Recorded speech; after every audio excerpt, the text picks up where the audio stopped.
On the strange island of Euclidia, the magic island of the South Seas, is being enacted one of the weirdest dramas ever seen by man. When Mrs. Gregory brought Captain Tex Bradford and Jerry Hall on her yacht to find her long-lost little daughter Joan, none of them dreamed that the island would be anything like it's been found to be. This artificial island is the headquarters of a group of mad scientists. The Gregory yacht is held powerless at one of the island piers, and Mrs. Gregory and her brave friends try to plan their escape from the island. Just when it seems they have a ray of hope, Jerry disappears. Are you sure that you saw Jerry follow those scientists in the submarine lock when they went to look for the escaping prisoner, or what they thought was an escaping prisoner? We watched him carefully. You saw him go into that elevator, didn't you, Joan? Yes, Mother. Jerry obviously went into the entrance to the submarine chamber elevators. He could have gone no other place. But what happened to him? If he went down there with those men, why didn't he come back with them? Oh, Captain Bradford, there might be so many answers to that. Joan, dear, you don't think they would harm Jerry? If Jerry got in their way or made them angry, they might punish him in ways that... Oh, Mother, I do not want to talk about such things. Can't we do something, Tex? Must we just sit here on this helpless yacht and wonder what's happened to that boy? We would not be allowed to do anything if we tried to. I'm afraid Joan's right, Pat. I think G-47 and his mad crew have even worse things on this island than Joan has told us about. We couldn't find Jerry unless they want us to. If we insist too hard on anything, it may mean the lives of all of us. And it certainly would mean the end of our chance of escape. But, Tex, dear, we have no chance to escape as it is. I think, Captain Tex, that no one will ever escape from Euclidia until G-47 wills it so. Well, don't be too sure of that. I'll admit it looks bad enough right now. But there's two things to remember. The first one is, I've got a formula these scientists know something of, and they're afraid of it. What is the formula, Captain? Tex wouldn't dare tell you now, Joan. Of course, we think we're safe in talking with this cloth screen around us, but how can we be sure this cloth is absolutely opaque to all the waves and rays these fiends control to watch over our movements with?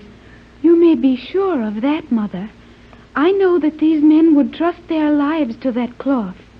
It will successfully refract every light and sound wavelength on the island. Well, if you're sure of that, Joan, then you can be sure that one of these days we'll get away from Euclidia. How can that seaweed cloth mean all that, Tex? I'm not thinking so much of the material as I am of the fluid they soak it in. They do put it in the liquid, you said, Joan? Yes, Captain. When it is manufactured in the noisy machines I showed you, it is just a cloth made from seaweed. It is a fine and strong and good cloth, but it is not protected against these rays until it has been immersed in the secret liquid preparation. What are you trying to arrive at, Tex? Well, I'm going to take a chance on our being safe in here and figure that we can work out a plan without being overheard. After all, we must all understand just what we expect to do. Now, here are 2 points necessary to our rescue. You mean our escape? No, I mean rescue. I'm ready to concede that escape is absolutely impossible. So that leaves rescue as our only hope. But, Captain Bradford, surely you must realize that rescue is also impossible. On the contrary, dear. We have some things in our world that you know little about. All we need is to get a message through to the government of our country, any civilized country, and a fleet of battleships and airplanes would destroy this island within an hour after they had sighted it. No, Mother dear, you are mistaken. Your battleships would mean nothing here. Tex, do you realize what Joan means? Is it possible? Not only possible, but probably a very conservative statement of a plain fact. A battle fleet helpless?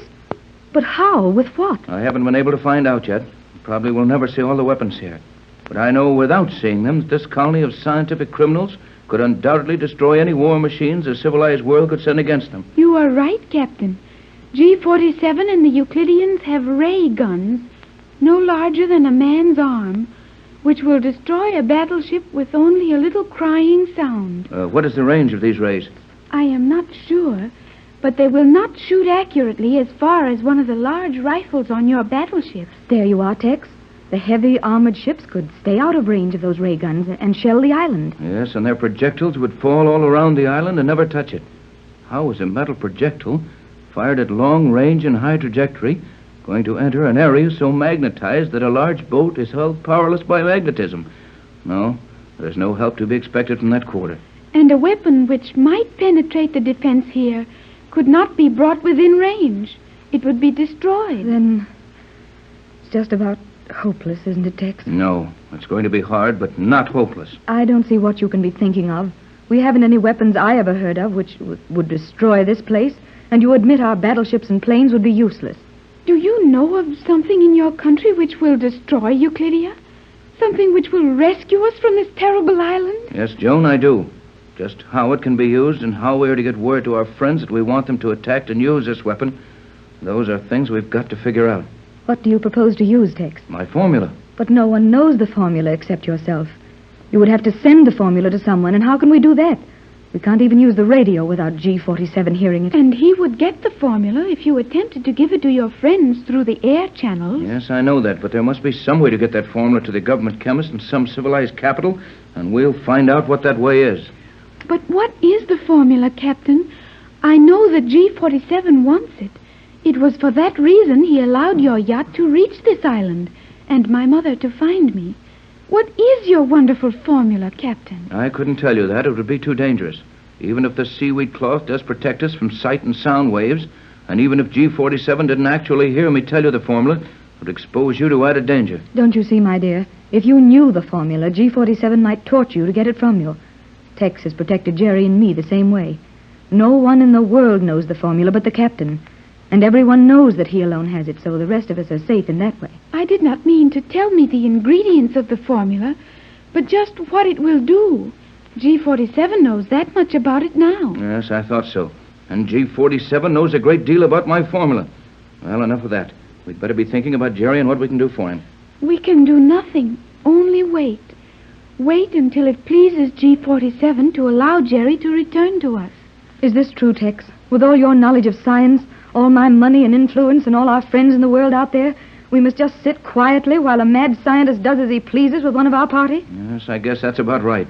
Here we are, sitting in a cloth room within a little cabin, trying to plan an escape from the most powerful man the world of science has produced. I wish Jerry were here. You do not understand the terrible things that could happen to him here on this island. Don't you think we ought to go and look for him, Tex? I'm sorry, but I don't. Whatever has happened to the boy, it's something G47 has planned to have happen to him. And for the sake of ourselves, our rescue, and possibly the safety of many others, we've got to keep quiet and let G47 do as he pleases. I think there's no danger of his hurting Jerry, or any of us, unless J12. Unless he gets my formula, then. J12C calling J24Y. Hello, J24. There's Johnson. Hello, J24Y. Hello, Bradford. J12C standing by. Your last message received and logged. Your position 29 south, 124.30 west. Can't understand why no signal from you, since I warned you of storm center at 27 degrees south. Will be standing by when possible. Johnson standing by. Good old Johnson. He'll get to us some way. He knows that I would have the receiver standing open if possible. It won't be long until we have a friend within striking distance. Hey there. What's the idea of the tent? Oh, it's Jerry. Come inside the little tent, Jerry, and be careful not to leave any opening. Boy, have I had a time. And have I seen things. They didn't hurt you, did they, son? No, not yet. But they showed me plenty of things they could hurt me with if they wanted to. I've been in their local observation chamber, looking through the instruments that let you see everything on the island, and inside it, too. Could you see us in here? No, sir. This cloth is the real stuff. I could see through every other place on the yacht, but this cabin just showed as a black square.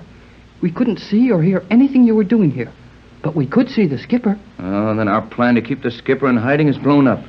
I was of the opinion that it would do no good to hide him in the hold of the boat without this cloth to cover him. No wonder they weren't more worried about his escape attempt. And of course they gave up looking for him just as soon as their instruments located him on the yacht. I guess they let me see all that, just so it would scare us out of not trying any more tricks on them. Yeah, we're going to try one more, just the same. You're sure we can talk freely here, kid? Oh, absolutely. This cloth stops all our loud and sound waves. Okay, then. Pat, will you and Joan take a few turns around the deck, just to be sure no one surprises us, while Jerry and I work out a little plan? Of course, Tex. Come on, Joan. Call us when you're ready. Now, Jerry, we've got to figure how to get the formula of my universal solvent to Johnson. I didn't want Joan to know about it. Then she'll be safe from G47 when he tries to find out more about it. The universal solvent. So that's the formula. Yes, Jerry, I've actually got the formula for a universal solvent. Oh, swell. Oh, but when you make some of it, What are you going to keep it in? You're all right, kid. You use your head, don't you? Well, I figure that if you have something which will dissolve everything in the world, it would be impossible to keep it in any container. It would just eat right through it. Good boy. But I can do it just the same. And I'll show you how when the time comes. Just now, we've got to figure how to get the formula to Johnson. He's a lot closer to us than he was, right now. Gee, how do you know that? We just heard his signal. I'm keeping this set hot all the time. Only the receiver, of course. And Johnson said he was standing by. And that the latitude of the storm center is now 27 degrees south. That's all in our code. I remember. He means he's on his way here with a boat, and he'll stand along north of us at latitude 27 south till we can get a message to him. Right, kid. And even if they intercepted his message here, they wouldn't get much out of it. Now I know how Johnson can rescue us, if I can figure how to get that formula to him. But with this magnetic fog of theirs intercepting all our messages, how can we do that? Heck, a cold would be too dangerous for that formula. There is only one way I can think of that a message can be safely run past the automatic protection ring on this island. Is there really a chance, Tex? More than a chance. And it's all thanks to Mrs. Gregory's good sense that they're on board. She's carried them on every cruise we've ever made and trained them constantly. Now they're going to save us all. They'll get that message to Johnson.